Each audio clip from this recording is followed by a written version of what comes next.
What's popping, everybody? Listen, Pregaming Pigskin a day late because it's a football Friday and this is championship week. I got the man running the ones and twos to my left, Kyle Edwards, the king of production. What's popping, Kyle? I'm doing all right. Doing all right. Can't wait for this weekend's games. A lot of interesting storylines. So glad to talk football with you guys as well. Always fun. Always fun. Yes. And I got my fellow Birds Deep compadre, Mr. Taking It Deep, the Godfrey, THEEGODFREY. What's popping, D? It's championship weekend. The Birds are in the game. It's time to give everybody some special deepness. I'm feeling good. I'm feeling real good, especially after watching the G-Men get the nutsack dropped on them. Sorry, I know you're out there, Freddie. I know you're out there. They got spanked. So The Birds are back in town. Guys, it's tough for me not to be a fan.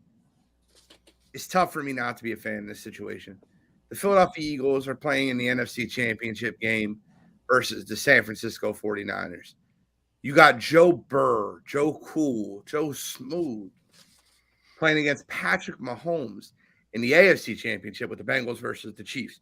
But before we get into that, we got to break down what happened. We got to tell you about what happened. We got to see. Guys, right now, I'm a little upset. I went into last Sunday, and I need you to help me feel better. I went into last Sunday, a perfect 8-0, picking NFL games through from wild card weekend to the divisional round. I was 8-0. Every wild card game picked correct. Both divisional games Saturday, I almost pinned the tail on the donkey. I said Jags plus 8.5, but the Chiefs will win the game. I said the Eagles will be the biggest blowout of the week. They'll absolutely destroy the Giants. Pin it down. I'm feeling good. I got money on a parlay. I'm like, man, I haven't missed. I had my parlay last week. I had 2 parlays last week. I got my parlay rolling this week, and we get into Cincinnati versus Buffalo on Sunday afternoon. And I lose. And as soon as I lost that game, I almost put $500 in the 49ers. Because when I lose a game and I feel pretty strongly on, I normally know I'm going to have a bad day. Because I had the Cowboys money line for the next game and lost that one. I'm 8-2 now. And the NFL genius doesn't feel like a genius anymore. He feels like an average citizen. Because, the worst part is this, right? And for all you guys listening out there, it's fun because what ends up happening is you don't ever get the comments like, man, Gene, you called that. That was an amazing job. I can't believe you're 8-0 in the playoffs. But as soon as you lose a game or two, out of the woodwork, from all the haters, oh, you're wrong on that one. Oh. You hear all that dumb bullshit in the chat and my TikTok and all those videos. So I need y'all to talk me off the ledge. I'm feeling a little gloomy. Well, all I got to say about those guys is they can shut the hell up, because here's the deal. You can't say, oh, I knew that, unless you put it on fucking tape or put it on Twitter or put it on Facebook. You can't be a backseat driver and have 20/20 vision, like, oh, I told you so. Say it with your chest. Say it before the game, because you don't get to do that if you didn't. That simple. And those dudes, 9 times out of 10, are those guys, and they don't have the receipts for their prediction that they said they knew. That's my take on that. I was hurt. Kyle, how you feel? I'm good. I mean, I think the 2 games that you got wrong, I kind of had. I mean, I had the Bengals and I had the Niners, but I mean, I wouldn't really rub it in your face anyway, because your Eagles are still in it. Give me while I'm down. I was saying your Eagles are in it. My Patriots. I mean, we just went through a search for an offensive coordinator. We got questions all over the place. So at least you didn't get Nathaniel Hackett. Oh, yes. You got to kick me while I'm down, Kyle.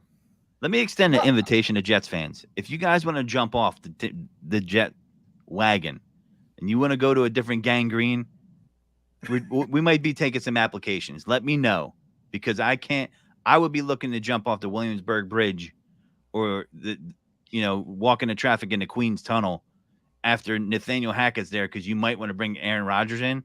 Like, are you a retirement home? We will talk about that. We will Yeah. talk about that. We're gonna get Wow. so here's the lineup tonight. We're gonna recap what happened this past week. We're gonna talk about the NFL news this week, the head coaching hire of Frank Wright, the OC hire of Nathaniel Hackett, and some other things. And then we're gonna get into the conference championships. That's what we got on docket. You see, now Freddie, you weren't here a minute ago and Godfrey was calling you out. But to be fair, Godfrey, you need to face the music. Chase, Oh, yeah. Chad, he's sitting here waiting for you. How about those Chiefs? He resident fan of Sports Empire Network. My man Chase CR Media. Godfrey was calling you out, Freddie. I didn't say anything. I told you it was going to happen in that game. You knew you were headed for that funeral. You knew it, so that's okay. Freddie ain't that hurt though. It's like he went on a third date because he's such a new fan with this team. It's almost like he's not really heartbroken because you don't really love him. Come on, Freddie, stop playing. That's your side piece team, and you know it. And Chase, you're right. The Chiefs won. I was wrong. Sometimes I like to make a take on the edge. I like to live on the edge, but sometimes you fall off the edge, and I did on that one. So can't really say nothing about that. I'll never doubt Mahomes again. It's funny though. After he had that ankle sprain, he came out of the game. That prediction didn't seem so crazy. Right. Well, let's talk about that game. That's the first game on the docket: the Chiefs versus Jaguars, 4:30 Saturday afternoon. I felt like when I watched that football game that the Chiefs are just so. And listen, Dougie P did everything he could to keep the Jaguars in that football game. I felt like Trevor Lawrence made the best throw of the year that got dropped by Christian Kirk. That throw was a friggin' 65-yard missile that dropped on a dime. And hearing Chris Collinsworth saying he overthrew that ball, I was in my house throwing things. Yeah. I'm like, is that? And then later on, they're like, look at this dime he threw, and like completely pretended that he didn't say he overthrew that football. But Trevor Lawrence still young, still make a mistake or two, but he still looked good. But that Chiefs team looks prepared. And there's one player I really want to talk about that stands out. And I know it's not the player that you're going to think, but Chris Jones getting that pressure up the middle, up the gut, stopping ETN on a couple huge plays in Trevor Lawrence's face all night. Yeah. That Chiefs team, it's just something different, man. And I watched Chris Jones in the press conference today saying, I'll see you Sunday at Burrowhead. Because he's referencing the Burrowhead comments, which I really think the Bengals are going way too far with this trash talk. I believe that. I feel like you're poking the bear a little bit too much. But let's stick to the issue at hand. Chiefs versus Jaguars. Kyle, break it down. How did you see the game? What were your thoughts on it? And what were your takeaways? I mean, I do agree with you that the throw to Christian Kirk, if he makes that catch, we might have a different situation here. Because for the Jaguars, it was definitely a step up in competition over the Chargers. Yeah. But I definitely like what they did in that game. They were in it. They fought hard. Mahomes had to come back off the injury. We saw the passion from him on the sideline, so we knew he wasn't going to miss this game. Although Chad Henne, for the time he was in there, he was effective.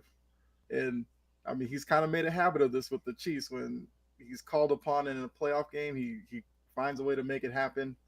But I definitely love seeing the Lawrence stuff after the game, going up the tunnel, making sure everybody, their head was up and all that. That's him showing everybody that he's the leader of that team. We've seen a few young quarterbacks that haven't really handled that, Zach Wilson.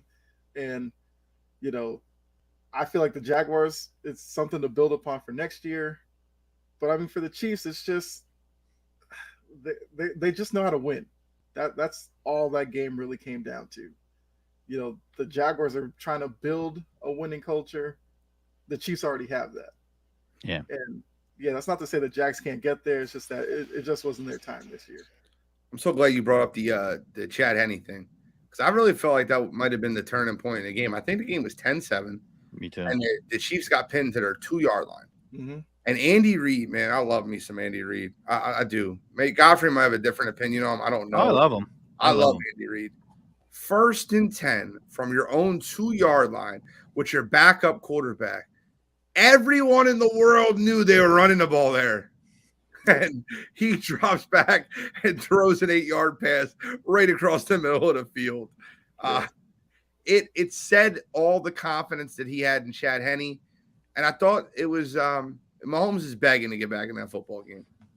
Absolutely. Demanding.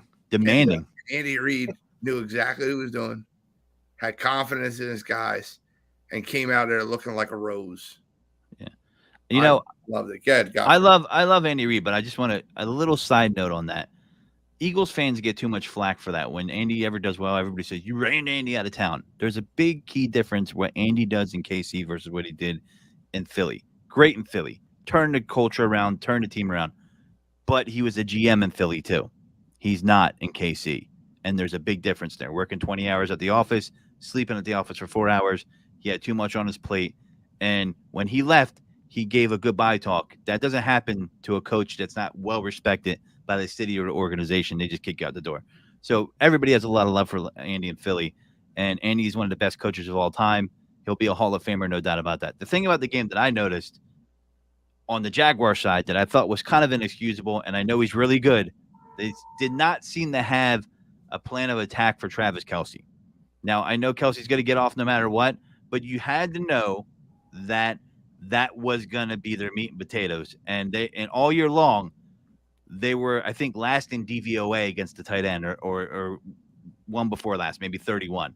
So, I think they got a lot of promise. I think they went away from Travis Etienne a little too early on. I checked if he was hurt. It didn't look like he's hurt, and they were giving JaMychal Hasty too much of the rock during the game to me. A nice player, a nice story. JaMychal Hasty is. Etienne's a better player. They ran the ball for 7.6 yards per carry. Who did? JaMychal Hasty? No, the Jaguars as a whole. Etienne, 6.2 yards per carry. JaMychal Hasty, 9 yards per carry. Trevor Lawrence, 8.7 yards per carry. Christian Kirk had 1 carry for 18 yards.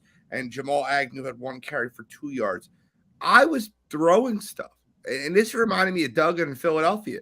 I love Doug. I love Andy. But both those guys are very susceptible to getting away from the run way too early. Because Etienne was definitely torching that Kansas City front. And I think that Doug got behind early and was just like, well, we got to throw to get back in the football game. Where in reality, I don't think he needed to do that. Coaches do that too often in this day and age of football. They abandoned the run too early with a lot of time left. And I saw that happening too. And I'm like, what are they doing here? And it reminded me of Philly. It reminded me of Andy. And they're pass happy. They're offensive guys. And I get it when you have a Mahomes. But the way to beat the Chiefs, the blueprint that everybody shows to beat the Chiefs, you keep Mahomes off the field and you run the ball and eat that clock. And you also got to kind of slow down Travis Kelce. So didn't really come together. I went down with the boat. I sank with it. That was my prediction. I lost. Hey, it's fair. All right, well, we'll talk about the Chiefs a little bit more in their AFC Championship game. Let's move on to the Saturday night game. I won't take too long. I know Freddie's listening. I won't take too long on it. I called this shit, and I told you what was going to happen in this game, start to finish. I said this game will be over by halftime. I said keep your dinner reservations at 10 p.m. You won't order the pay-per-view. Godfrey's texting me from inside the link. Did you order the pay-per-view yet? Yeah, Gene was like, he goes, well, listen, we still got to go up a little more. It's like, I'll walk home naked if they lose, okay? Naked. And it was cold out. And I was parked all the way on Front Street, so it would have been a long walk. But the point being is the Philadelphia Eagles absolutely massacred the New York Giants. Let me give you some stats because I feel like they need to be read. We just talked about a little bit on Birds Deep, cheap plug, and that's okay. Birds Deep, me and Godfrey show before this. But Philadelphia Eagles ran the ball 44 times for 268 yards. That's 6.1 yards per carry. Miles Sanders led all rushing attempts, 17 carries for 90 yards out of 5.3 yards per carry. Jalen Hurts had 9 carries for 34 yards and a touchdown. 3.8 yards per carry, a couple sneaks. That's why the yards per carry a little bit lower. Boston Scott, 6 carries, 32 yards, and a touchdown. Boston Scott has more touchdowns versus the New York Giants than he has versus every other opponent in the NFL. That's absurd. He's scoring touchdowns on the Giants at a 53% ratio of all his touchdowns. He's in top 5 all time against the Giants too now, as far as touchdowns. But last but not least, I don't even know if I expected this. I watched the play. It was so fun. It was 14-0. The Eagles have the football. It's a 3rd and 1.5. They line up in their we're going to sneak the ball offense, right? And they have a pitch play to Kenneth Gainwell, who runs down the sidelines for 35 yards. Kenneth Gainwell had 12 carries for 112 yards at a 9.3 yards per carry pace. That's our backup running back. The Philadelphia Eagles dominated this game in all facets. And if you watch the end of that football game, if you're an Eagles fan or just I don't know if you were rooting for the over, but I don't know why you were still tuned in. But if you watch the end of that football game, the amount of hits that were laid on the Giants at the end of that game were brutal. Brutal. Kyle, what were your thoughts on the Eagles Giants? I mean, I was there with you all when, looking at this game, that the Eagles are clearly the better team. They kind of went out there and showed it. They didn't mess around with the Giants or anything like that. They knew they were better, proved it, and they kind of just went, all right, we're on to next week. For the Giants, it was Cinderella slipper, it fell off. They turned back into a pumpkin, and we saw the flaws that we kind of knew about them, but just the Vikings weren't good enough to really expose it. So, the Giants have a lot to figure out. They got Barkley and Daniel Jones. They got to figure out what to do with those two in terms of contracts or franchise tagging or whatever. But like I said, I think the Eagles showed why they're the 1 seed in the NFC, why top to bottom there's not a lot of holes on that team. You didn't need Jalen Hurts to throw for a lot of yards. He threw for 150, 160 or something. But 164, sir. Okay. But I mean, if you can get that kind of production out of your running game, kind of what we said about the Jaguars where they kind of abandoned it, why not keep doing it? Offensive linemen, the physical guys up front, run blocking is fun for them. Toss around D linemen and all that all day, they'll sit there and do that. So, I mean, if the Eagles keep up that kind of production, they're going to be very hard to beat for sure. Godfrey, we talked about this on the show, but you made a perfect analogy, and I would like you to share it with the Pregaming Pigskin audience about what Brian Dable was working with. I'd like you to share that. Oh, yeah. Brian Dable was working with groceries from Aldi, and the Eagles were working with groceries from Whole Foods. They had discount. They had no shopping cart, and he had to bag his own groceries. And guess what? That's why he was able to win. Great coaching job overall in the season, but the desperation came through when he knew that they were getting hosed so early. He had to go for it on 4th and 8. I was like, game in my mind when I saw that and they didn't get it. I was like, that's the game. And might think it's premature, but 4th and 8, you're basically going to surrender points. And they didn't give up points off of that. I believe they ended up not. Did they get points off of that? I can't remember. I'm getting confused with another turnover. It doesn't matter anyway. Point is, he didn't have a lot to work with. And just looking at the team's talent to talent, it wasn't going to be close. It just wasn't going to be. The only thing that there was only one way they could win that game, and that is run the ball on the Eagles. And the Eagles were defensively ready for it. They weren't going to beat them with Isaiah Hodgins or Richie James and Darius Slayton. Those are number 4, number 3 receivers at best on every other team in the NFL. And that's the truth. Okay, perfect. Let's move into Sunday, the day I was completely wrong about. Guys, I would not have been surprised if you told me the Cincinnati Bengals beat the Buffalo Bills. I'm a big Joe Burrow guy. I really am. What surprised me was in the route that they beat them. When the Bengals went up 14-0, would either one of you guys be like, oh, this game's over? Like, nobody thought that, right? Am I nuts? Like, in my head, when the Bengals went up 14-0 in that game, I'm like, all right, well, the Bills will come back. This will go back and forth, and it'll come down to the last possession. And Bengals could win, the Bills could win. I get it. But the Bengals absolutely dominated that football game. Front to back, never a doubt, never within one possession. Your thoughts on Bengals Bills? I'm not allowed to talk about these next two games. I'm gonna keep my mouth shut. I'm just gonna ask you guys what you think because I was wrong 100%. Only two games I've gotten wrong in the whole playoffs, but everybody let me know about it. That's fine. That's okay. Kyle, thoughts on Bengals Bills? You had the Bengals. You were right.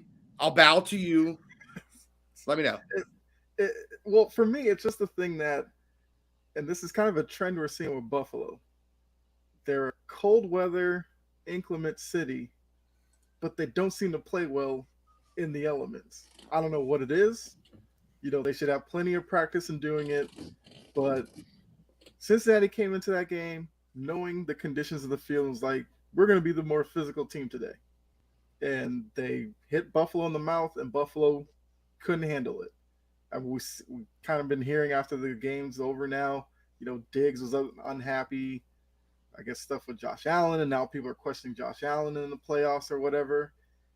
And I mean, I kind of see where people are coming from because with all of the momentum and everything that Buffalo had going into this game, that was a game for them because you would think the Bengals, who've struggled running the ball at times this season, in a game where it's snowing like that and you have to rely on a passing game, you might struggle.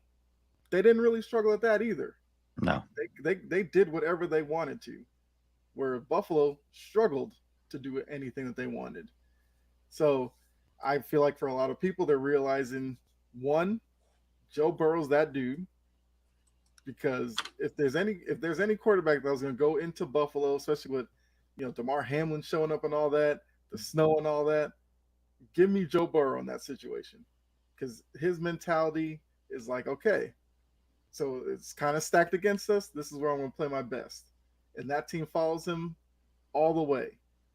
And maybe that's an element that Buffalo's missing because they lost, now we're seeing kind of fractions in the locker room. This could spill over into next season as well.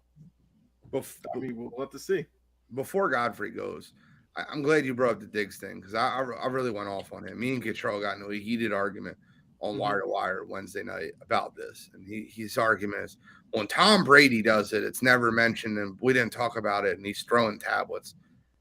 Look, I felt like it was different, right? Like, and listen, I'll be the first person to call out anybody that shows being a poor teammate. And that's what I thought Diggs was on Sunday, a poor teammate. If it was 27-17 and there was 6 minutes left in the game and Diggs was going nuts on Josh Allen, like, let's get out, let's go, like, let's get better, let's get into this game, like I'll be open, find me, let's take over. That's not what happened. The rant happened when 1:54 left in the fourth quarter when the game was decided, when it was 27-10. That bothers me. If that's what you want to do, wait until you get in the locker room. Stephon Diggs ran his way out of Minnesota and blasted Kirk Cousins all through the media. Look, Kirk Cousins might be the issue, right? But you go to Buffalo, Josh Allen's your friend, your brother, all those comments about how close you are with Josh Allen, and you put him on blast on the sideline with 1:54 left in the game. Dude, wait until you get in the locker room. I understand frustration with the best of them, but don't do that, man. That's not being a good teammate. And Tom Brady's done that before, and I'll call him out for it. But what Diggs did on that sideline is not a good teammate. Godfrey, your thoughts? I mean, it's definitely not a good look. There's definitely a better way to handle it. I can understand his emotion in a situation. That I thought the same thing you thought. I'm like, okay, the Bills will come back. I mean, everybody was rooting for the Bills pretty much. I mean, America was rooting for the Bills, right? Because of the situation. And that, I thought that was a catch by Jamar Chase. I was like, how is that not a catch? But okay, we could debate whether it's not. They call it back. It's 14-0 at that point. I'm like, wow, there should be a lot of points in this game because I'm not thinking it's going to be the way it is. But people questioning Josh Allen, I think in quarterback rankings overall, he takes a couple bumps down. I mean, listen, he's turned the ball over a little bit more this year. If you look at his stats, in the regular season and the postseason, if you just go year over year and you look at QBR, last year 95.5, this year 38.8, played 2 games that year. Rating last year 149, 80 this year. Sacked 8 times, last year sacked twice. 3 interceptions, no interceptions last 2021 in the playoffs. 3 interceptions this year. He's making some untimely turnovers. I think he has regressed, in my opinion, in certain areas of his game, and it's showing with Brian Dable not being there anymore, who we have seen has helped quarterbacks lessen their turnovers and mistakes. Do I think he's a good quarterback? Yes. I do think their window is closing a little bit faster now than people realize, and they need to get him a quarterback.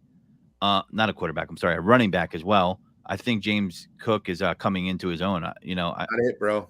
It's not it. Think? I do. No, the issue in Buffalo, they need to use it more. No, the issue in Buffalo is very simple. Brian Dable is not there. Ken Dorsey is not an offensive coordinator, and the difference when Brian Dable was there versus when Brian Dable was not there is huge. Sure. In Buffalo, I think the biggest issue is, and I would move Ken Dorsey right back to quarterbacks coach, but it's tough to send a guy back from offensive coordinator to quarterbacks coach because they don't normally take the demotion well. They normally have to fire him, right? Mm-hmm. But if I'm Buffalo, I'm 100% out there hiring an offensive coordinator. Look at the last 4 coaches that are in the playoffs right now. Kyle Shanahan, offensive coach. Nick Sirianni, offensive coach. Andy Reid, offensive coach. Zach Taylor, offensive coach. Sean McDermott, defensive coach. And if you're a defensive coach, in order to succeed in this league, you have to have a great offensive coordinator to be able to run your offense. That's the league that we're in right now. I agree. I also think their defense didn't. I did not like their plan. I feel like they regressed. And just with them having the injuries on offensive line, you should have been able to attack more.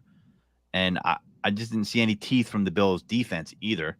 Fair. So I mean, you're like, they got all this talent in the secondary, but like, what was their D line doing? But going into the game, you thought that game would be a shootout, right? 27 points you didn't think would be enough to win that game. It was 20.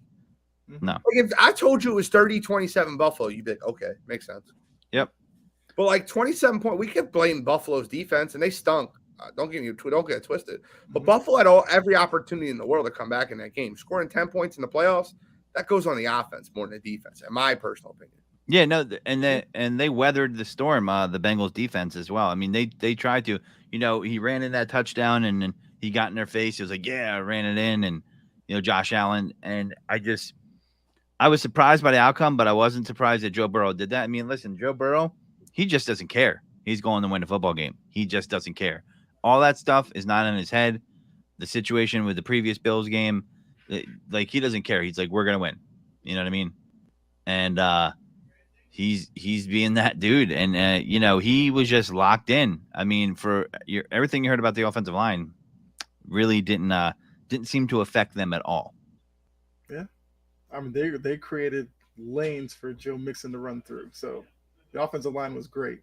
Blew him off the ball. Yep. Yeah. So that's fine. And I get that. And we'll get into a little bit more with Cincinnati and Joe Cool in a little bit. Got one more game to talk about. We got awards. We got coaches. We got to move. Last game on the docket.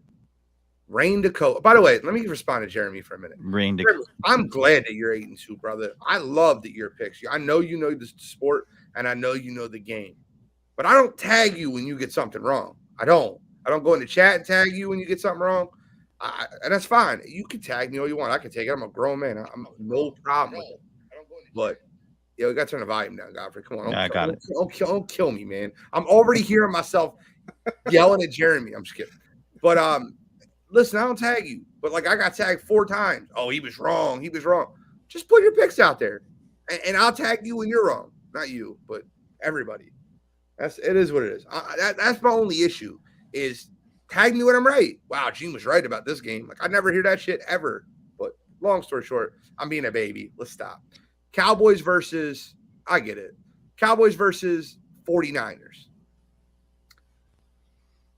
That game was there for the taking. Cowboys should have won that football game.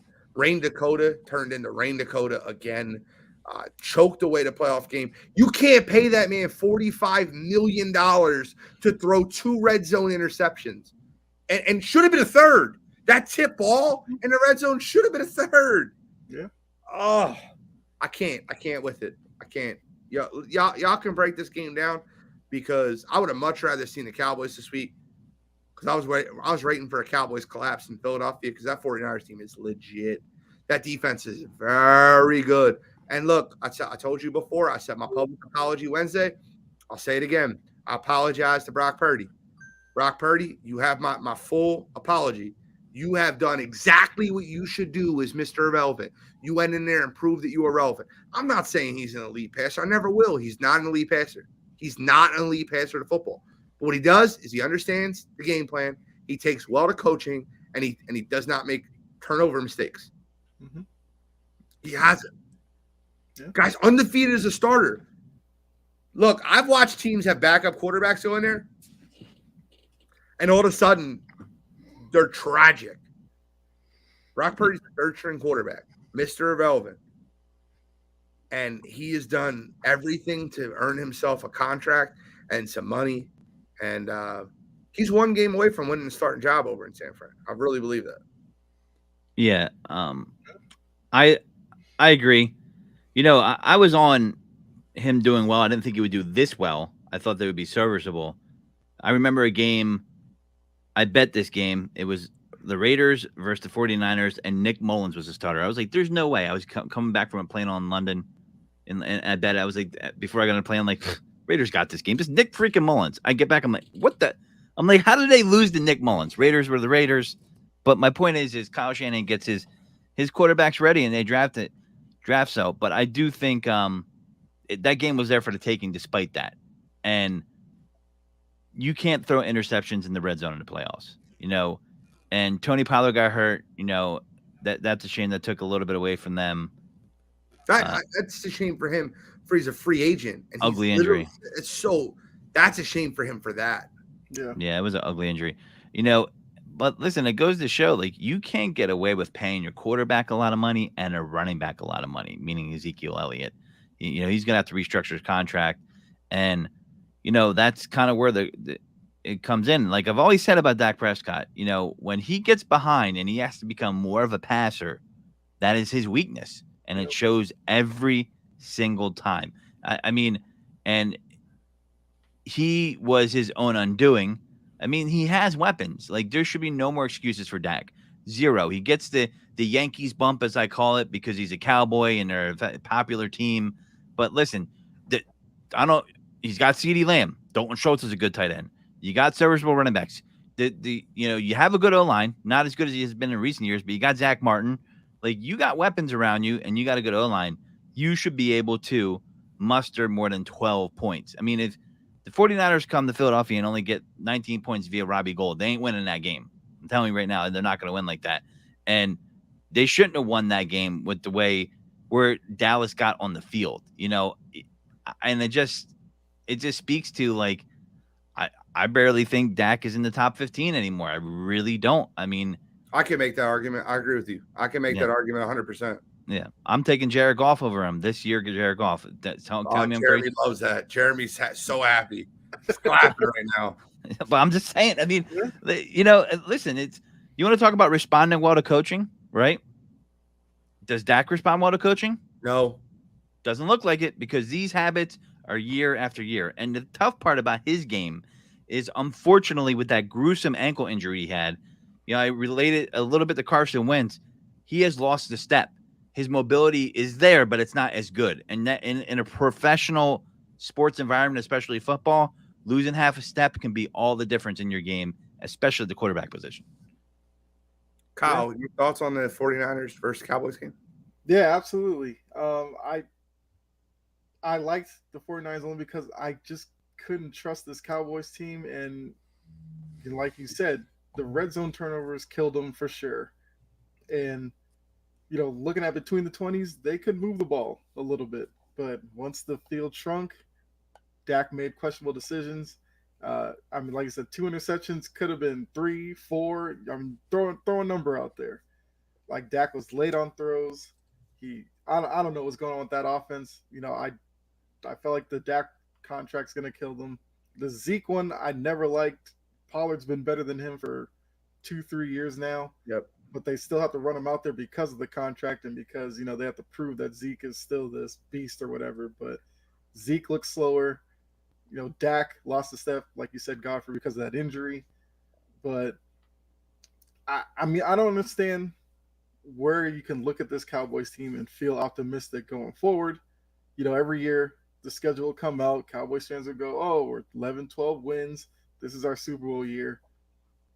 As long as Dak is the quarterback there, I just don't see it happening.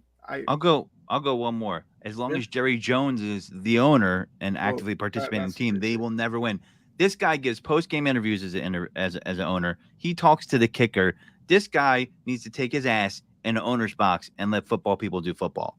Just because he was involved in Oklahoma back in the day 50 years ago doesn't mean you know how to run a team, Jack. You know what I mean? And when he was able to win is when he was in the background, and he couldn't take that. He has to be the center of attention, and that is their biggest handicap is Jerry Jones.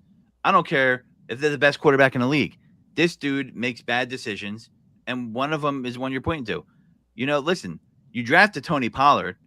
You paid Zeke a lot of money, and now since the owner has so much influence, you're making them run him out there. Now they're still paying Jalen Smith to play for the Giants. Y'all don't realize that Jalen Smith's still on their dead cop money. Do you remember that contract they gave him after one good year? Then they cut him. Yep. Yeah. But look, bad decisions all over the place. Cowboys are Cowboys. All of them. Yeah. And I'll tell you right now, it doesn't get any easier for them. Zeke has a huge contract number next year. Dak has a huge cap number next year. And they can't get out of them. Because there's so much guaranteed money. The dead cap numbers are insane because he bonused all the money. So you can't get out of it. And Pollard's a free. They're a couple years away from being able to even have it out. Yeah. All right. So let's get into the news. We'll talk about a couple coaching hires, a couple small ones. Frank Wright hired as the coach of the Carolina Panthers. I think it's a good hire. I'm a Frank guy. I've always been a Frank guy. I know that Godfrey, didn't you think that Wilkes deserved to keep that job? Wilkes commented, he said he was disappointed, but he's not beaten. He's not destroyed over it. But I thought Wilkes deserved an opportunity there. I thought he did a good job with the franchise the last few weeks of the season. But if I think Frank Wright's an upgrade, and if Frank learned one thing about his coaching time in Indianapolis, I think that this year they'll go out and get a franchise quarterback. They won't get a retread and just try to get another retread in there. But I think Frank's a very good hire. I love Frank Wright as a head coach. I think ability at the quarterback position. I think he is and he isn't. I mean, listen, I'm going to talk to your piece that you bring up weekly. Wilkes, he wasn't the hire, but why does Frank Wright get a longer leash? He really hasn't proven it. Whether it's quarterback or not, they went and got Phillip Rivers. They went and got that. And I understand he hasn't had the guy, Carson, and pan out. But this dude gets another shot. And Wilkes got a team to play that had nothing to play for and almost actually snuck in by winning the division because the Bucs are so bad. But they beat their ass.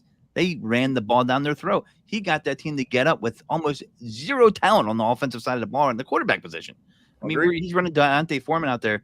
So, I mean, the thing you talk about a lot, Gene, I'm like, I don't think Wilkes got a fair shot again. He got fucked over in Arizona, too, I think. So, I mean, at the end of the day, you were talking about it last week. I would agree with you about Arizona if he wasn't involved in the Josh Rosen draft pick because he was very active that he wanted Josh Rosen, and then they went 1-15. There's a reason he was a one-and-done guy in Arizona. I really, truly believe that. Nothing against Steve Wilkes. I never had anything against him. He got a job for a reason. But I think that this is more of a slight than what happened in Arizona. He was all for Josh Rosen, who turned out to be one of the biggest busts in NFL history. The chosen Rosen. Yeah. The other I'm sorry. No, I was just about to say that I agree that Wilkes in Arizona was warranted, and even Reich, I mean, I'm okay with that one. Now, I do think Wilkes did show himself better with the Carolina job. So, because after Arizona, I kind of thought he was done being the head coach. To be honest with you, the way that snowballed as far as it did. So I wouldn't be surprised if maybe he is a coordinator for a couple of years and gets another opportunity somewhere else. I think he earned his opportunity to interview again. Right. I think that Steve Wilkes, when he left Arizona, reminded me of too much of what happened with David Culley in Houston. That's not fair, Chris. He got a fair shot in Arizona. He was started the whole year. And then he got a shot in Miami and couldn't get the job. He got a shot anywhere he went. And he's always been several teams signed him. I think he was actually on the Niners at one point too. Like several teams signed Rosen and tried to see what was there. Yeah. I think the Dolphins had him at one point. I mean, Dolphins did have him. Dolphins had him starting. Yeah, terrible. I mean, been terrible everywhere he's been. And the awful. only thing that's good about Josh Rosen is his mouth. Yeah. But yeah, I mean, I Wilkes will get. I think he'll get another opportunity somewhere. I do think that the thing is they better get Reich a quarterback. I think that's priority one this offseason. To get him a quarterback. He's not going to make Sam Darnold's quarterback next year. There's no way. They like retreads. I can see them going after Derek Carr. That's a quarterback, though. Yeah, it is a quarterback. I would take that over what they have, yeah. Yeah, Sam Darnold's definitely not it. I mean, that guy's missing a few chromosomes, in my opinion. I mean, he ain't it. He's not that dude. Never has been. I don't think anyone's ever survived Adam Gase. Yeah. Well, we'll talk about Adam Gase 2.0 soon, so. Oh, man. We're going to talk about that. This is the second straight year Nathaniel Hackett has gotten a job with the idea to lure Aaron Rodgers. It makes me laugh, man. He got an offensive coordinator job in New York. And I don't know if I really feel like Robert Saleh should have a lot more say in this. And if he did have a say in this and this is the guy he wanted, I don't know if I could. He did have a say. Dude, they vacation together. They know each other. I mean, look at the people he's hired. They came from LaFleur would coach with him. I've seen these guys do interviews together. So LaFleur is connected to Hackett, and Hackett's connected to Saleh. I think that if Saleh doesn't win this year, he's gone. Like, as nice a guy and tough as he is, he's gone. And if I was him, I wouldn't be. That's another problem with the NFL. We talk about the problem with minority hiring. There's too much goddamn nepotism in the NFL. There really is. I know you. I'm part of the good old boys club, or I'm related. Nathaniel Hackett's dad has a lot of clout too. He used to be work for the Chargers organization. I mean, there's a lot of the good old boy network stuff that goes on in the NFL, and that's another problem. The nepotism on top of the minority hiring, and Nathaniel Hackett to the Jets. Like, I guess are you going to redevelop Zach Wilson? I guess you believe in him, right? Listen, I got news for you. I have a lot more confidence in Nathaniel Hackett helping Zach Wilson than I did with Russell Wilson in Denver, because his entire career he's been in charge of pocket passers and quarterbacks that stand in the pocket. I don't know what the hell the Denver Broncos were thinking. I knew what they were thinking. They wanted to get Aaron Rodgers over there, and when they didn't, they panic traded for Russell Wilson. But I have more confidence in Hackett with Zach Wilson than I do with Russell Wilson. We'll see. Did they better? I disagree with that. Why was he a great offense coordinator? Because he had Aaron Rodgers. Aaron Rodgers and Devontae Adams are your offense coordinator. It's like saying, who was the guy that got the job because he was Peyton Manning's offense coordinator? Gase. Yeah, Adam Gase. That's why he's Adam Gase 2.0. Every one of them. When you're with guys like Manning and Rodgers, of course you're looked at as a great offensive coordinator, but you're not the offense coordinator. Peyton Manning was the offense coordinator. Aaron Rodgers, the offense coordinator. That's who the offense coordinator was. I read the training manual and the playbook for the Broncos when Gase was the coordinator, and it was 2 pages. It was 1, pick up the football, page 2, hand the ball to Peyton Manning. That was it. That's the whole playbook. Done. I mean, like he took a P. I always say this. He took a P next to Peyton Manning, and he's like, he's the next great coach. He gets 2 jobs off of that. 2, not 1. The Dolphins and then the Jets. Adam Gase was awful. He can't coach a Pop Warner team. Like, give me a break. All right. Well, I want to get into awards, guys, before we get in the NFC AFC championship game. I have them pulled up here, and I just kind of want and we don't go too long into this because I just want to go over the finalists. MVP, we'll do MVP last. We'll go from AP Assistant Coach of the Year all the way up, okay? AP Assistant Coach of the Year. This is a slam dunk, no brainer.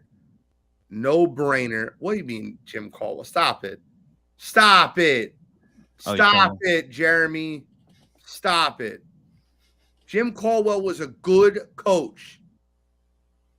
Assistant AP Coach of the Year. This is a no-brainer to me. Look, I like Ben Johnson too, Jeremy. Don't lie to yourself. Don't kid yourself. Ben Johnson, D'Amico Ryans, or Shane Steichen. I'll start with this one because I want to prove to you I'm not a homer with my pick. The pick is D'Amico Ryans, guys. Look, Steichen did a great job with the Philadelphia Eagles. Ben Johnson did a phenomenal job with the Detroit Lions. There's not a better coordinator in football than D'Amico Ryans. That 49ers defense is lethal. Mm-hmm. Your opinion?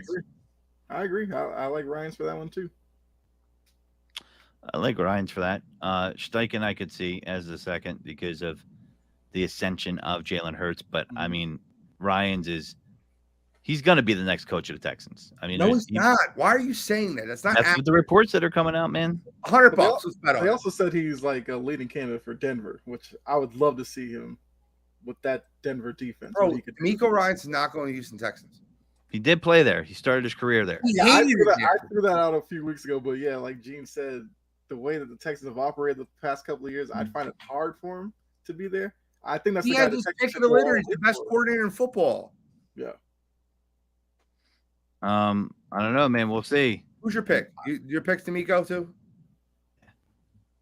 I go with D'Amico. AP Coach of the Year. This blows my mind. Blows my mind. I know the answer. I'll tell you the answer anyway. I know the answer. It's okay. It's borderline disrespectful. Brian Dable is listed as a finalist, which did a great job in New York. Nick Sirianni, who had the best record in football, isn't. 38-7. I know it's a regular season award. Philadelphia winning 14 games is more impressive than New York winning 9. Why is that not talked about? Whatever. You're getting a New York bump. I don't think I wouldn't have voted for Sirianni, just to be clear. He just is definitely top 3, and it's absurd that he's not. Doug Peterson and Kyle Shanahan. I'll go third on this one. I'll tell you, but I know who should win it. And there's no other candidates. Those are the only ones. They're the finalists. There was plenty of them. Yeah. I mean, with those 3, I feel like it'd probably be Shanahan because getting down to your third string guy, keeping that team afloat, even making further ascension up the NFC, I feel like he's the obvious choice. I mean, I would throw some love at Peterson for what he did with Jacksonville because I don't think anybody saw that really happening. But yeah, the Brock Purdy attachment to Shanahan, I feel like Shanahan gets that one. Okay. I'm going Doug Peterson, and this is why. I would definitely think I agree Nick should be involved in it, and I think what Nick has done has been impressive. But I'm looking at the starting point of the season to the end point and what they had approval on the season before. Kyle Shanahan, he's done this dance a couple times with backup quarterbacks. No, he hasn't. That's not accurate. Oh, you sure has? He's always gotten these backup quarterbacks to play for him. Before this season, he was 8-29 without Jimmy Garoppolo as starting quarterback. Right. But he gets his team to adjust. They do more without a superstar quarterback than most. Okay, teams. Without a superstar quarterback, I agree with you 100%. Great call. Right. I agree with you. So it's not that it's unimpressive. I've just seen him do this. And then when I look at Doug Peterson, he came in after one of the worst coaching hires in recent memory. Yeah. A draft pick that was on the verge of being labeled a bust. A team that hasn't been in the playoffs for years and took them on a winning streak down the end of the season and beat teams that they shouldn't have beat, according to the odds makers, to win the division. Yep. How is he not? Doug didn't win Coach of the Year when he won the Super Bowl. I know that's not part of it usually, but they did. He did? Did he win it? No, McVay did. No, McVay did. Doug should win it this year. I mean, what he had to overcome to get to success, I mean, nobody had to do that. That's just for me. It's Dougie P all the way. Doug's second to me. My pick is Kyle Shanahan. And look, I love Doug. If Doug wins, I won't argue it. I'll be happy for Doug. But to me, Kyle said it perfectly. You open the season with Trey Lance, your number 3 overall draft pick. He gets hurt game 2. You're 0-1 on the precipice of a bad season, and Jimmy Garoppolo comes in, and they're 4-4. Then you lose Jimmy Garoppolo and you're on your third string quarterback and you reel off 10 straight wins. Are you out of your freaking mind? With Mr. Irrelevant, it's never been done in the history of the NFL.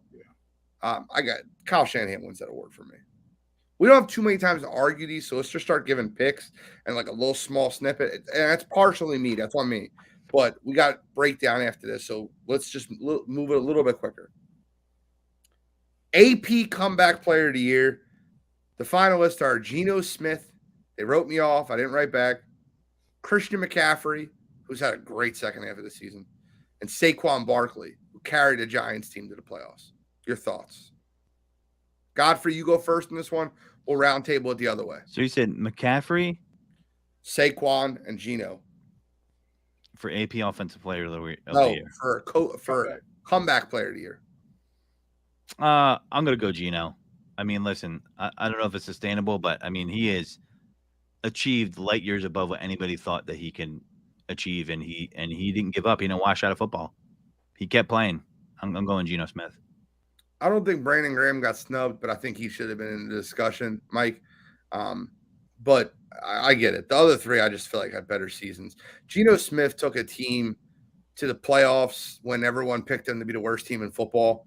It's just the fact that the way they ended the season just really kind of put a lot of sink in his sails. My pick is Saquon Barkley. Yeah, that's where I would go, Barkley as well. And kind of what you said for Geno, end of the season kind of hurt him. Jeremy, I'm sorry. AP Defensive Rookie of the Year. The finalists are Tariq Woolen, who led the NFL or led the all rookies in interceptions. Aiden Hutchinson, who was an absolute force. By the way, anybody that said Aiden Hutchinson was a bust, y'all need to take that back. Just peel that shit back. Is he sniffing glue? He must be sniffing glue. Bro, I heard many people because he didn't have the physical talent, but whatever. And then all-pro cornerback and Sauce Gardner.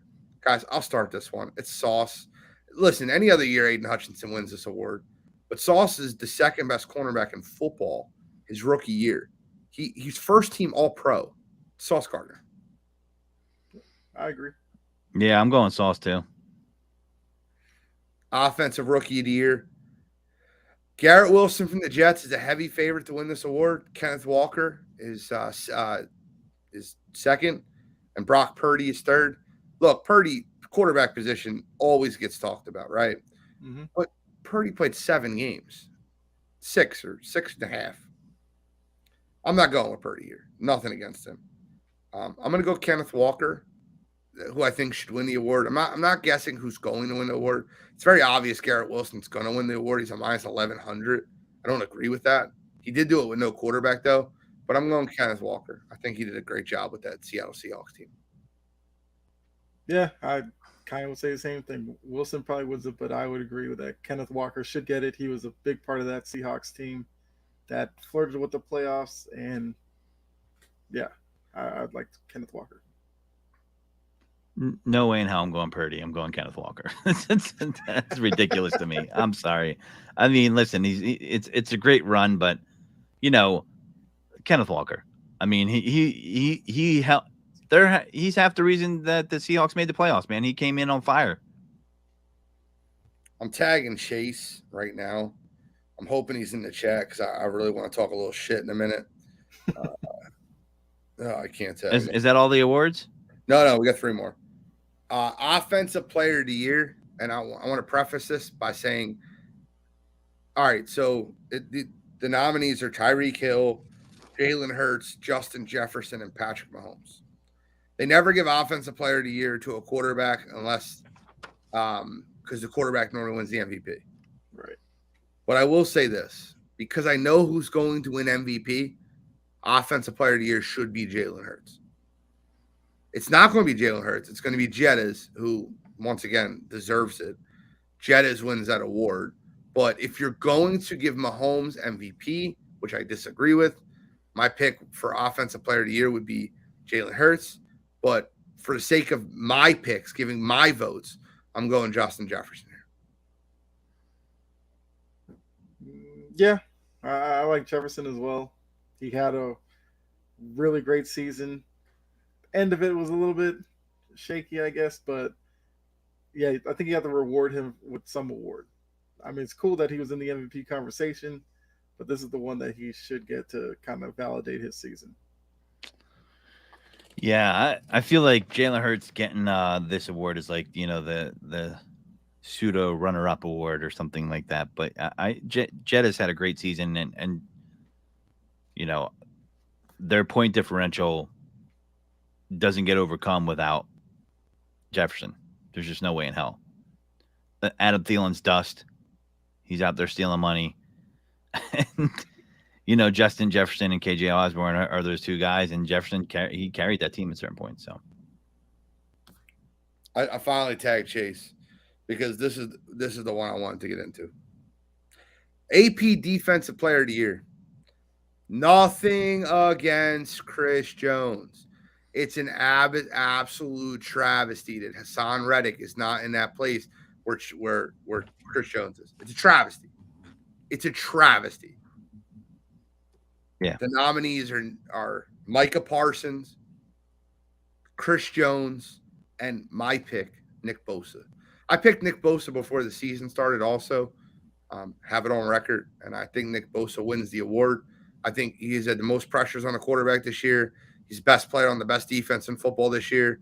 He's Defensive Player of the Year for me. It's Nick Bosa. Yeah, it's Nick Bosa for me too. I think Hassan Reddick is not getting nearly enough credit for the season. He's had 17 and a half sacks. Couldn't ask for anything more from the guy. Was a beast in the last playoff game. Honorable mention, but yeah, I'm going Nick Bosa too. Yeah, I mean, Parsons probably has more attention nationally, but yeah, I agree. Bosa is the better player. Well, should win this award. Well, Nick Bosa is actually the favorite to win the award. It swayed last 2 weeks ago. But okay. Hassan Reddick should 100% be a finalist for this award. It's mind-boggling that he's not. And then the last one, AP MVP. Can I delete the fact that Josh Allen is a finalist? It's a joke. Absolute joke. But Josh Allen, Joe Burrow, Justin Jefferson, Jalen Hurts, Patrick Mahomes. I'll go last on this one because I have a very weird take on it.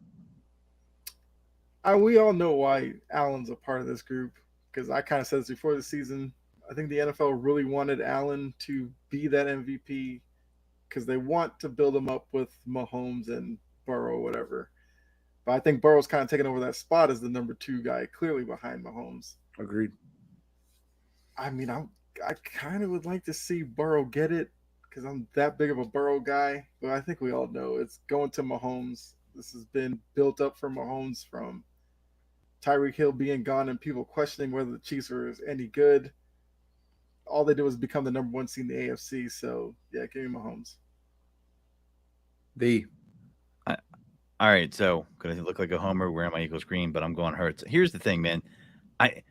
Chiefs were the number 1 seed. Okay, I get it. Mm-hmm. But let's not forget, as tragic as the situation was, if the season played out and Hamlin didn't get hurt, unfortunately, and he's on the mend, they might not have been the number 1 seed. That's not fair. Why is it not fair? Because Cincinnati just went into Buffalo and beat the dog shit out of Buffalo. And they were winning that football game and driving. But if Cincinnati wins out, they're number 1 seed, are they not? No. They had the tiebreaker. No, it doesn't matter. The Chiefs had one. That's why the Chiefs-Bengals game is not a neutral site, because even if the Bengals would have won that football game, they still would have been a game back of the Chiefs. The reason was Buffalo had a tiebreaker with the Kansas City Chiefs, and if Buffalo lost the game, the Chiefs would have been the 1 seed. The Bengals would have been the 2 seed. The game would have been played in Cincinnati as opposed to in Buffalo. That's the only difference that game had. Okay.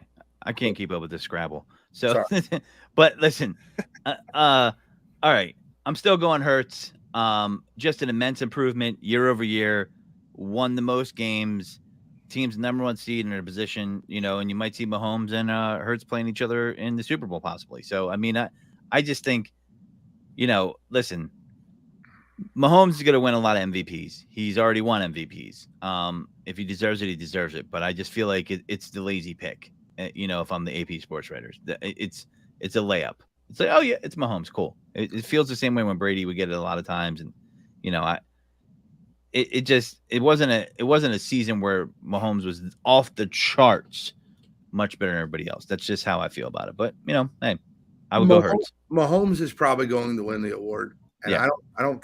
I think he 100% deserves to win MVP for the season he had without Tyreek Hill. But my pick is Jalen Hurts, and that reason is, look, Jalen missed 2 games, right? And he was going to be the MVP before he missed those 2 games. And in those 2 games, what did Gardner Minshew should do? He showed you that Jalen Hurts is the most valuable player. Jalen Hurts, the starting quarterback this year, was 14-1 in the regular season, 15-1 with the postseason. Lost only 1 game, and it was to Washington. That did very little to do with him. Yes, Tyler Heineke, loser. I'm sorry, still mad about that. Celebrating that. But my pick would be Jalen Hurts for the year-over-year improvement and the fact that without him, the Eagles were 0-2. And I know that we don't go by playoff stats, but without Patrick Mahomes, the Chiefs only had a 98-yard touchdown drive. 1 drive. But I'm not going to get too far into that. We got conference championship games to break down. Let's get into them. I feel like it's only right to start the 3 o'clock game, even though I want to save it for the grand finale, but we won't.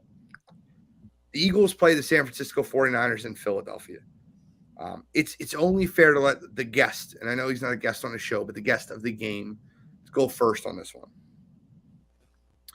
The 49ers are headed into Philadelphia. Kyle, you being the New England Patriots fan that has no dog in this fight, because I'm telling you right now, super homerism coming out of me. I'm not gonna lie to you. I'm not gonna lie. I super homerism coming out of this one.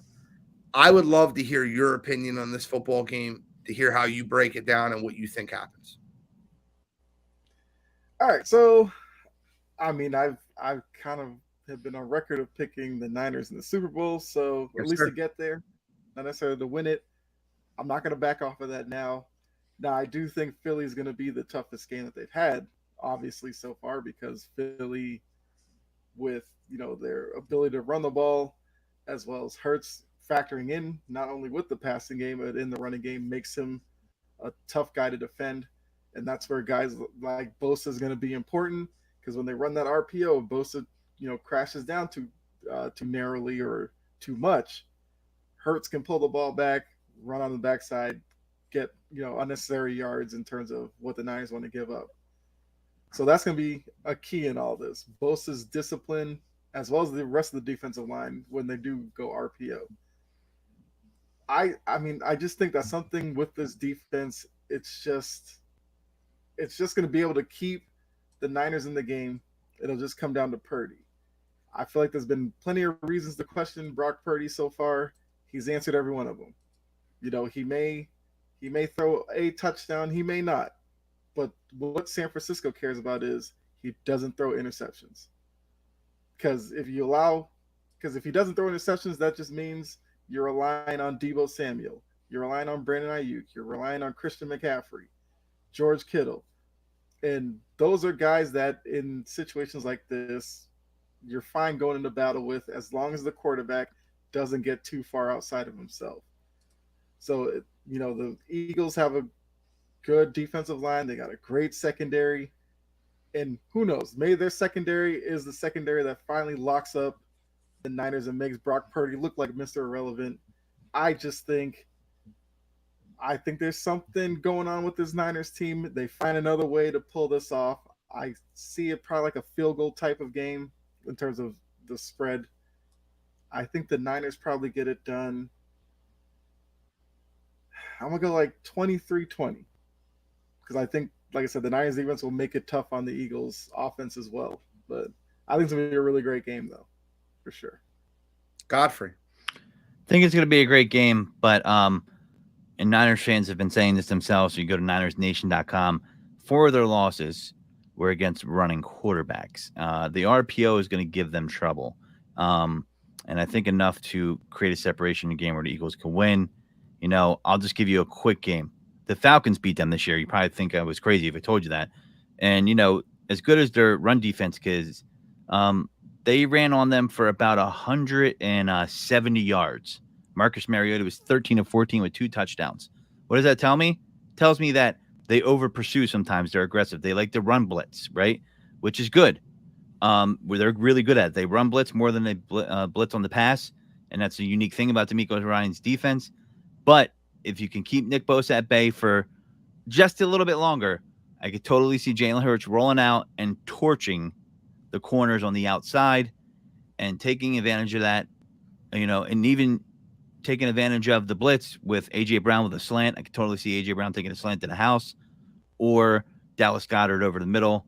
And I just really think that's something that they can exploit. So I really think the Eagles can win this. It'll be a close game. It'll be a heavyweight fight. They both have tough defenses, good offensive lines, great offensive lines, I should say. But for me, the difference maker is the talent when I go roster to roster. Eagles have better cornerbacks. All right, that's the difference here. And the quarterback is the difference. Outside of that, you're pretty much saying Kittle's better than Goddard, But outside of that, that's going to be the difference part of the game. I mean, are they going to be able to contain Hurts? Because Hurts, he can change the game that way. And the reason why they have problems with the running quarterbacks is because of they're going to have to read and not over pursue on the RPO. And I think the RPO can do them in. I really do. So I see 24-17 Eagles. I think that there's a matchup in this football game that very rarely gets talked about, but it's the most important matchup on the field. I'm not talking about Hurts or Purdy. I'm not talking about McCaffrey or Sanders. I'm not talking about A.J. Brown versus the 49ers secondary. I'm talking about Lane Johnson versus Nick Bosa. That is the matchup of the game. If Lane Johnson can contain Nick Bosa the way he did Micah Parsons, the Philadelphia Eagles will win this football game. It's all about how much time Jalen Hurts has in that pocket. If the 49ers get to him like they got to Dak Prescott and they make him move around too much and they hit him, look, as a non-biased Eagles fan, when Lane Johnson got hurt in the beginning of the third quarter versus the Dallas Cowboys in week 4 or 5, whatever week it was the first time they played in Philadelphia, Dallas controlled the second half of that football game. Eagles ended up winning the game late, but they got that game, which was like a 27-10 game, all the way to 27-24 or 27-21. It was close. It got the close again. And that was because when Lane Johnson got hurt, Micah Parsons was a force and disrupting Jalen Hurts in the pocket. Lane Johnson's not 100%. He's not. He played last week and he dominated. He looked like Lane Johnson. He's practiced all week. He's going to play this week. He's playing with a torn groin versus the best defensive player in football. It's a huge matchup, guys. Nick Bosa versus Lane Johnson is what's going to determine this game. And Nick almost always lines up on the quarterback's right side, which goes against the right tackle. It's huge. If Lane Johnson contains Nick Bosa, the Eagles win this football game 23-20. And I had the exact same score on Birds Deep, Kyle, that you had, just the exact opposite. This is going to be a great game. You look at matchups in this football game, guys, it's Deebo Samuel, Brandon Ayuk. I said a couple weeks ago that there's no team that has more stars than the Chargers. No team that's more talented of a roster than the Chargers. I might be wrong. It might be the 49ers. Go through that team's it's absurd. Deebo Samuel, Brandon Ayuk, George Kittle, Christian McCaffrey.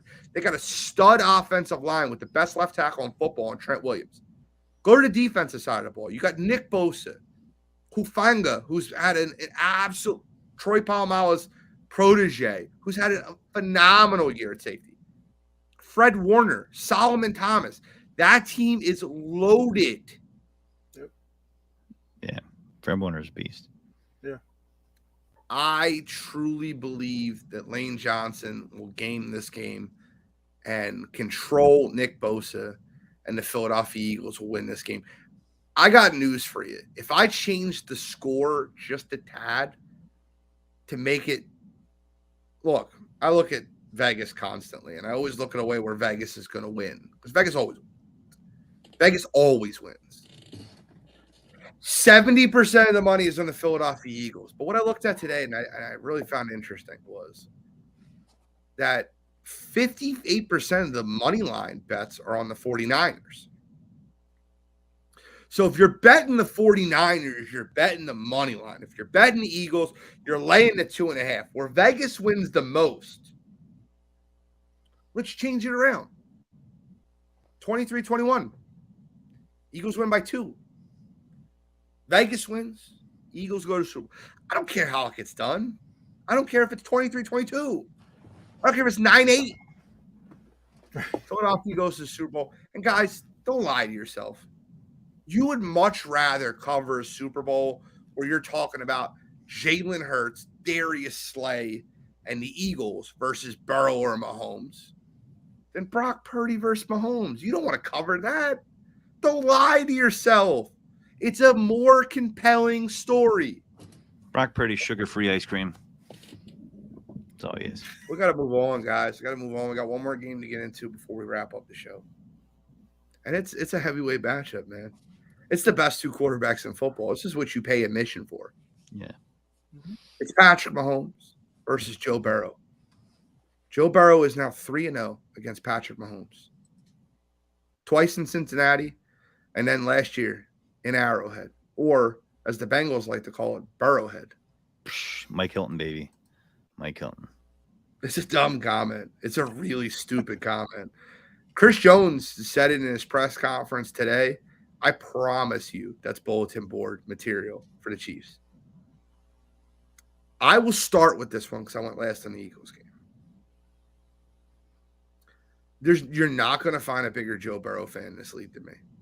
You're not. Been on him for years. I had him ahead of Josh Allen before anybody had him ahead of Josh Allen. Burrow is that guy, and he always finds a way to make the pass with Jamar Chase, T. Higgins, Tyler Boyd, Joe Mixon. That team is tough. Patrick Mahomes has a high ankle sprain. He's hurt.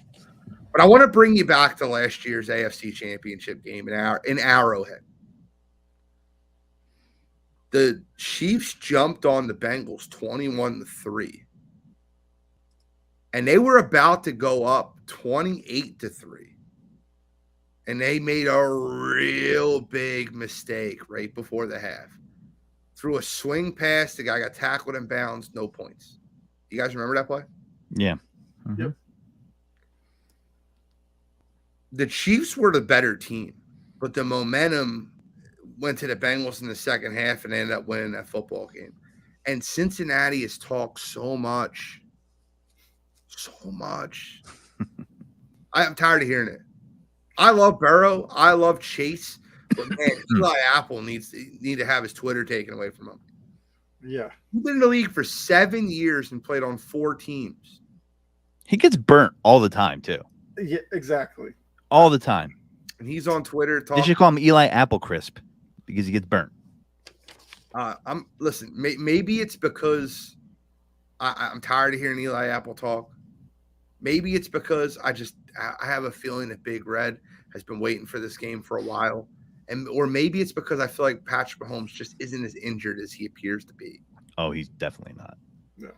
I think the Kansas City Chiefs win this football game, and they head to the Super Bowl, and it sets up such an incredible matchup of Andy Reid versus his former team, Kelsey versus Kelsey.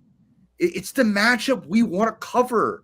A New Heights turns into a Super Bowl matchup. Jason Kelsey and Travis Kelsey's mom has the split jersey with Jason and Travis on it. It's what you want to see.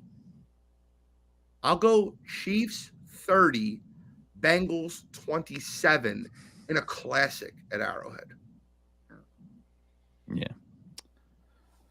I have one quick award to give out that's attached to this game. Okay. I don't know if you guys hear the drum roll or not. Mm-hmm. It's the Freddie Mitchell Award. Okay. And this is inspired by the comments of Freddie Mitchell before the Super Bowl in 2004. Well, who wins it? Is it going to be the mayor of Cincinnati, or is it going to be Mike Hilton? I'm going to give it to the mayor of Cincinnati. I don't know if you guys have you heard what the mayor of Cincinnati said? Oh. All right, I'll read. His name is Aftab Purvel. He's been a mayor of Cincinnati for a year. And a proclamation ahead of the AFC Championship game in Cincinnati. In the proclamation, the mayor calls Arrowhead Stadium Burrowhead Stadium and reminds everyone that the Bengals beat the Chiefs last year Additionally, since Burrow is 3-0 since against Mahomes, Purval calls for a paternity test to see if Burrow is Mahomes' father. Wow. Okay. So here's the thing. I was on the Chiefs. I was on the Bengals to win this. And I know this is not X's and O's. I'm flipping to the Chiefs now. And the reason is they are talking trash. And they are giving them so much bulletin board material. And what I saw from Mahomes is he was like, I'm going back in that game. That was not a high ankle sprain, my friends. I don't care what the fuck they call it. It was an ankle sprain, but it wasn't no high ankle sprain. Because he's walking around.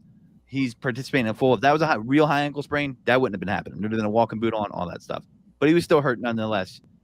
And he won it in the game. Winners win. And this is the motivation they need to finally beat the Bengals. I feel like the Chiefs went in there, yeah, we're going to fight them. We're going to play them. They came in kind of sleepy. They're awake now. They're alert. And the Bengals aren't sneaking up on them. It's not happening again. And they're going to be saying this is Arrowhead, not Burrowhead at the end of the game. And they're going to win this thing. And I think we do see a classic. I think 31-27 Chiefs.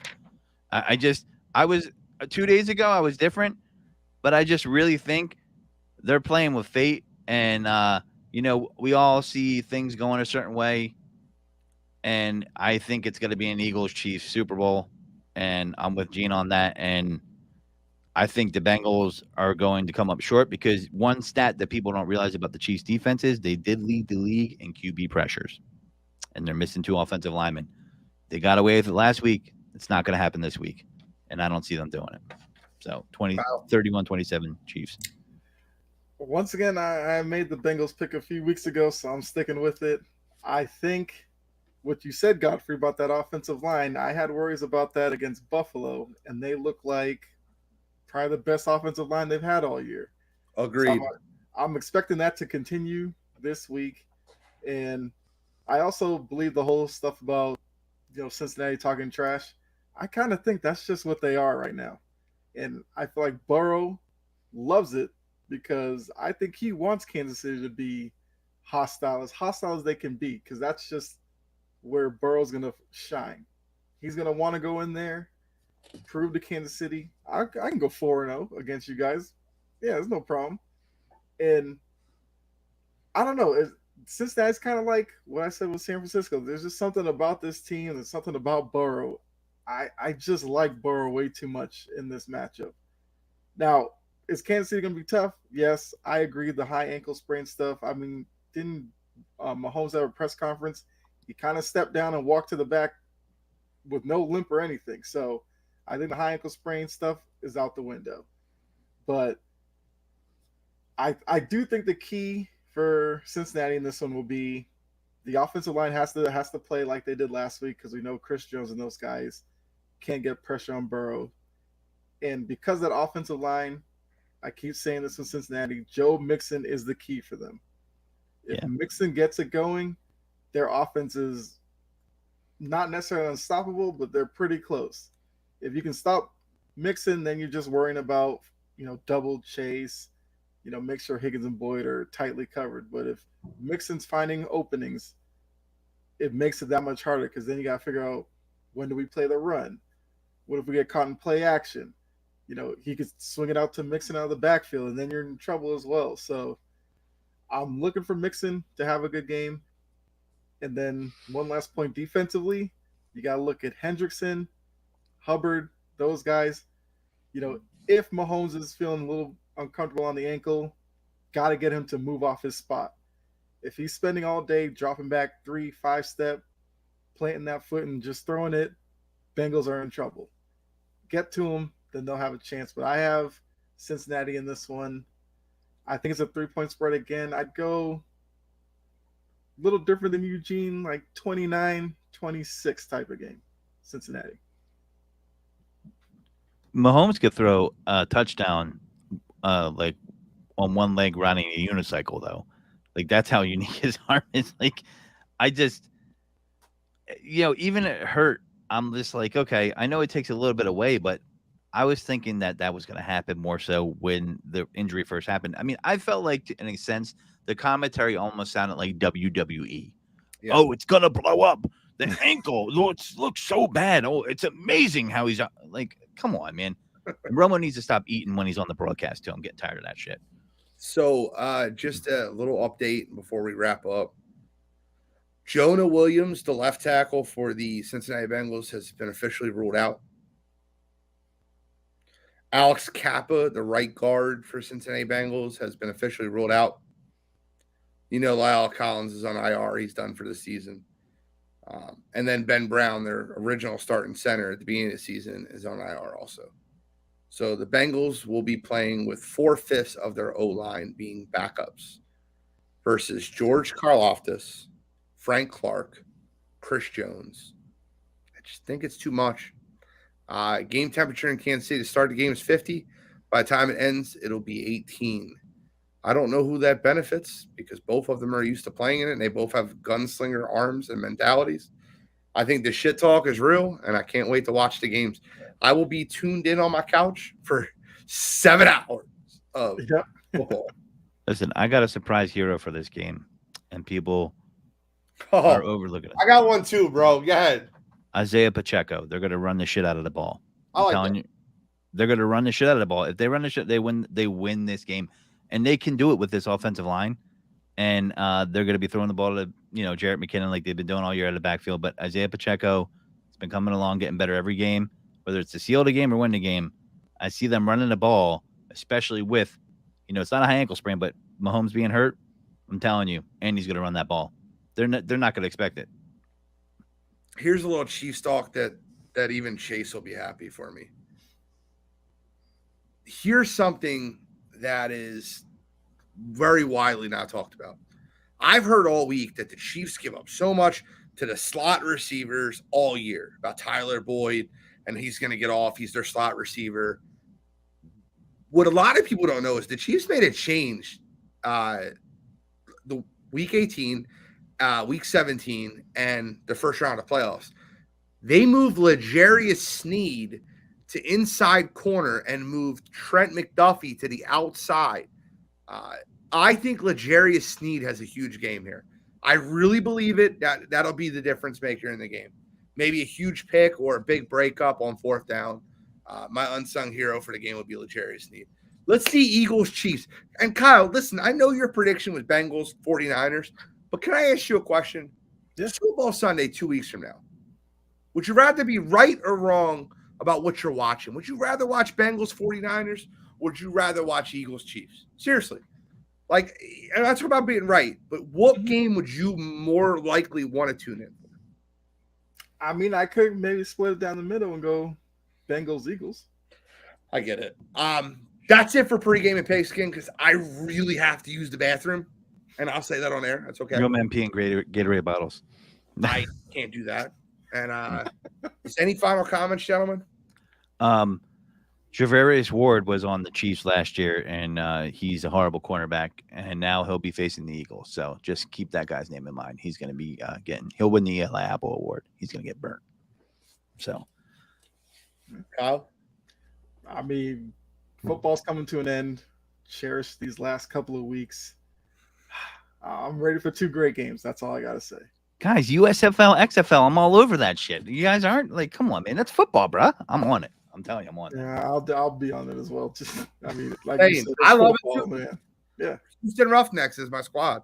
But thank you so much for tuning in to Pregame Pigskin.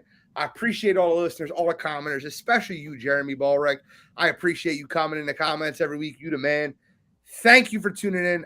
I got to use the bathroom. Have a good one, y'all. Take care. All right.